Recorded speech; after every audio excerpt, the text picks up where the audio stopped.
अभय दुबे जी कुछ कहना चाह रहे हैं, मैं आपको लाऊंगा, लेकिन क्योंकि संगीत रागी जी ने मुलायम सिंह यादव और अखिलेश यादव का नाम लिया है तो घनश्याम तिवारी जी का रुख कर लेते हैं। वो दौर भी हमें याद है जब मुलायम सिंह यादव के शासनकाल में खुलेआम नकल हुआ करती थी, लेकिन वो दौर अब बीत गया।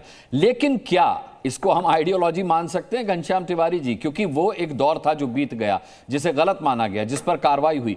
क्या हर सरकार में छात्रों के भविष्य के साथ इसी तरह से खिलवाड़ होता रहेगा? क्या ये व्यवस्था कभी नहीं सुधरेगी? नमस्कार अनुराग जी, आपको, दर्शकों को पैनलिस्ट को। और मैं कहता हूं कि जब 24 लाख लोग, 24 लाख छात्र जो कि बड़ी उम्मीद से, बड़ी मेहनत से, सालों साल परिश्रम करने के बाद ये एक एग्ज़ाम लिखते हैं और सरकार के चेहरे पे काली उठती है कि वो एग्ज़ाम ठीक से करा नहीं पाता, अनियमितता सामने आती है, रिजल्ट में धांधली सामने आती है, परीक्षा पेपर की लीक सामने आती है, तो जो मिनिमम एक्सपेक्टेड है कि एक प्रधानमंत्री जो कि ढोंग के रूप में ही परीक्षा पे चर्चा करता है, वो इस बार कम से कम ये हिम्मत दिखाए कि खुलकर सामने आए और जिम्मेदारी ले। अगर प्रधानमंत्री जिम्मेदारी नहीं ले सकते तो क्या देश के शिक्षा मंत्री जिम्मेदारी ले सकते हैं? कायरों की तरह छुपे रहना, जब 24 लाख छात्र इस समय परेशानी में हैं, उनका भविष्य खतरे में है, ये सरकार की ढोंग को भी दिखाता है, उसकी कायरता को दिखाता है। दूसरा, वो दौर, जिस दौर की आप बात कर रहे हैं, ये वो दौर सिर्फ इस चीज को धुंधलाने का तरीका है कि पिछले 10 साल में, और खासकर जब उत्तर प्रदेश में योगी जी का शासन आया है, उस समय से एक साल आप ऐसा नहीं बता सकते जहां पर लाखों छात्रों के साथ भविष्य के साथ खिलवाड़ नहीं हुआ, जहां पेपर लीक नहीं हुआ। अभी कुछ दिन पहले जब उत्तर प्रदेश में पेपर लीक हुआ था, जहां 50 लाख छात्र उससे परेशान हुए थे, या ऐसा एक साल बता दें जहां पेपर लीक नहीं हुआ। मूल बात यह है कि एक सरकार जहां पर प्रधानमंत्री शिक्षा का ढोंग करते हैं, परीक्षा पे चर्चा का ढोंग करते हैं, जहां पर जो शिक्षा मंत्री हैं, हमें नहीं पता यहाँ बच्चे बैठे हुए हैं कितने लोग किसी शिक्षा मंत्री को जानते होंगे, उनकी किसी बात को जानते होंगे।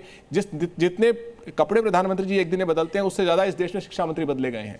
ये सरकार शिक्षा को लेकर सीरियस नहीं है, अपनी जिम्मेदारियों को लेकर सीरियस नहीं है, छात्रों के भविष्य को लेकर सीरियस नहीं है। मैं छात्रों के परिवारों से कहना चाहूंगा, ऐसे समय में जब छात्रों के बीच में एंग्जाइटी है, परेशान है, तो आपकी जिम्मेदारी है कि आप अपने बेटे या बेटी का पूरा ख्याल रखें, उसके मन में कोई भी गलत ख्याल नहीं आना चाहिए। ये सिस्टम का फेलियर है, हम सब लोग मिलकर इससे लड़ रहे हैं और इस सिस्टम को सुधार देंगे, लेकिन ये जिम्मेदारी हर व्यक्ति की है कि अपने आसपास जो मेहनत करने वाला छात्र है उसके साथ मजबूती से खड़े रहें, ताकि उसके दिमाग में न किसी तरह का डिप्रेशन आए, न किसी तरह का बुरा ख्याल आए, और वो अपने भविष्य को लेकर के आश्वस्त रहे, मजबूती से प्रयास करे। एक आखिरी बात कहूंगा, अमूमन एक छात्र इस तरह की परीक्षा में एक साल में 10,000 के आसपास प्रॉब्लम सॉल्व करता है। फिजिक्स, केमिस्ट्री, जूलॉजी, बॉटनी, इतनी कड़ी मेहनत करते हैं बच्चे।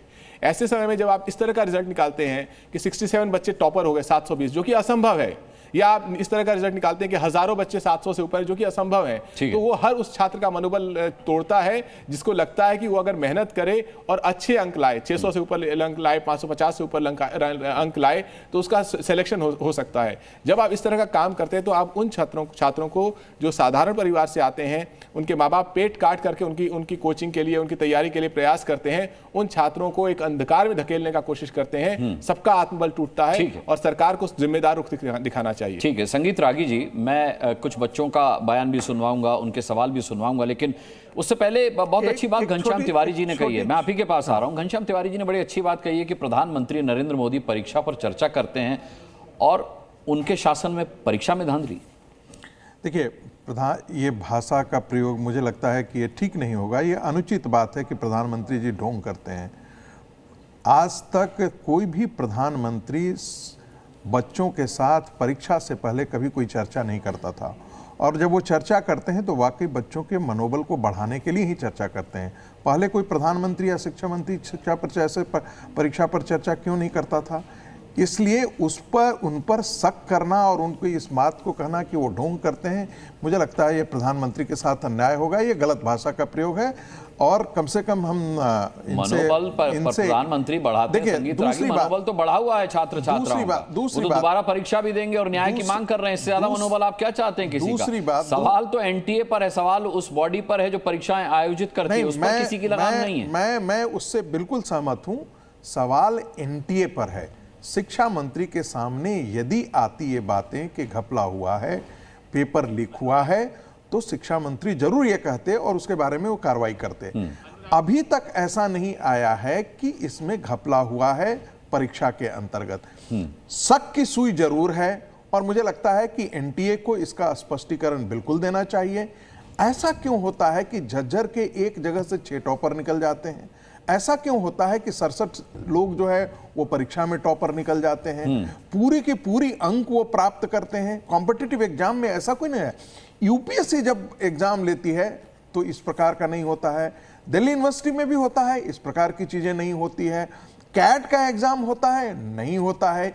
इसी में ऐसा इस प्रकार की चीजें क्यों निकल रही है? कहीं ना कहीं एक शिक्षा माफिया जो है जो काम कर रहा है, और वो इरिस्पेक्टिव ऑफ किसकी सरकार है किसकी नहीं सरकार है, हमको इस दृष्टि से इसका आप कहते मूल्यांकन कैसे नहीं बच करना जाएंगे? चाहिए। नहीं नहीं संगीत रागी जी, किसकी सरकार है किसकी नहीं, ये आप कैसे? शिक्षा माफिया सरकार की नाक के नीचे काम कर रहा है और सरकार की आंख नाक कान बंद है। मैं आपको बता रहा हूं कि जो कोचिंग माफिया है, ये पूरा कोचिंग माफिया पूरे देश में फैला हुआ है।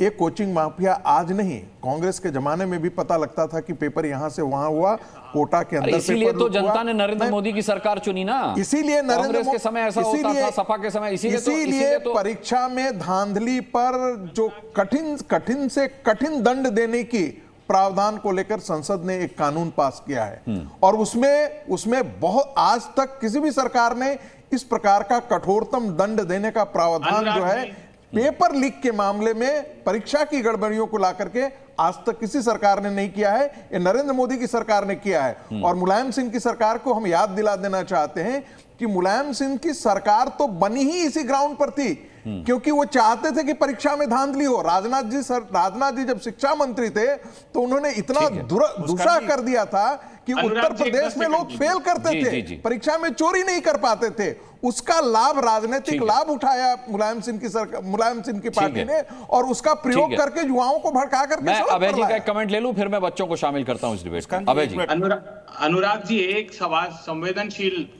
व्यक्ति हैं संगीत रागी जी, मैं बड़ा आदर करता हूं। एक सवाल का जवाब डिबेट खत्म होने तक जरूर देकर जाइएगा। धर्मेंद्र प्रधान जी ने किस एजेंसी से जांच कराकर क्लीन चिट दिए? एक जवाब दे दीजिएगा। सीबीआई को दिया था या खुद इन्वेस्टिगेटिंग एजेंसी हो गई है उनका मंत्रालय?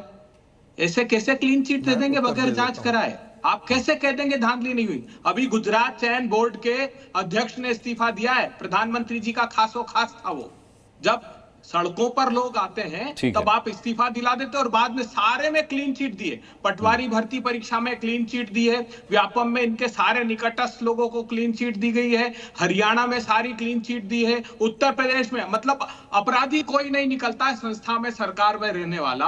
और आज धर्मेंद्र प्रधान, आश्चर्य हुआ, मुझे बता तो दीजिए, कोई एनआईए को दे दिया, सीबीआई को दे दिया, किसको इन्वेस्टिगेशन दिया और क्लीन चिट दे दिया आपने? ठीक है, मैं इसका संगीत जी संक्षिप्त में देखिए, पटना की पुलिस भी इसके बारे में जांच कर रही है, एफआईआर हुआ है। वाकई यदि सच्चाई वहां से निकल करके आती है तो मुझे लगता है कि भारत की सरकार जो है निश्चित तौर पर इस पर कठोर कार्रवाई करे, और ऐसे में तो पूरी की पूरी जो एग्जाम हुआ है उसको रद्द करके दोबारा से एग्जाम करने का भी प्रावधान किया जा सकता है। लेकिन जब एफआईआर हुआ है, इन्वेस्टिगेशन हो रहा है, तो कम से कम हमको उस इन्वेस्टिगेशन के निष्कर्ष का इंतजार जरूर करना चाहिए। ठीक है, सुरभि और ऋषभ भी हमारे साथ हैं, दोनों नीट की परीक्षा देने वाले छात्र छात्राएं हैं। मैं इनका सवाल लेना चाहूंगा, सुरभि और ऋषभ। सर, इन्वेस्टिगेशन पे मैं बोलना चाहूँगी कि इन्वेस्टिगेशन तो तब होगी जब एनटीए सपोर्ट करेगा, राइट? कोऑपरेट करना पड़ता है। ईओयू ने उनको 74 क्वेश्चंस मिले हैं साइट पे से, तो वो एक ऑफिशियल क्वेश्चन पेपर मांग रहे हैं एनटीए से। It's been 2 weeks more than that, लेकिन अभी कोई क्वेश्चन ऑफिशियली नहीं दिया गया है। जब दिया ही नहीं जाएगा, चेक ही नहीं होगा, तो इन्वेस्टिगेशन आगे कैसे जाएगी और निष्कर्ष कैसे आएगा? यानी कि आप नाउम्मीद हैं कि अगर परीक्षा कराने वाली बॉडी ही सपोर्टिव नहीं है और वही झूठ बोल रही है, तो फिर इन्वेस्टिगेशन कैसे होगा? झूठ का तो मुझे नहीं पता नहीं क्या कर रहे हैं, लेकिन वो कुछ बोल भी तो नहीं रहे ना। पेपर लीक, आप ठीक है, कोई एक फाइनल वर्डिक्ट कैसे दे सकते हैं? अगर इन्वेस्टिगेशन ऑन गोइंग है तो आप कैसे कह सकते हैं कि पेपर लीक नहीं हुआ है? लोग पकड़े गए हैं, देयर आर प्रूफ, तो आप एटलीस्ट उसे वैलिडेट तो होने दें, सपोर्ट करें, यूयू को क्वेश्चन पेपर दे।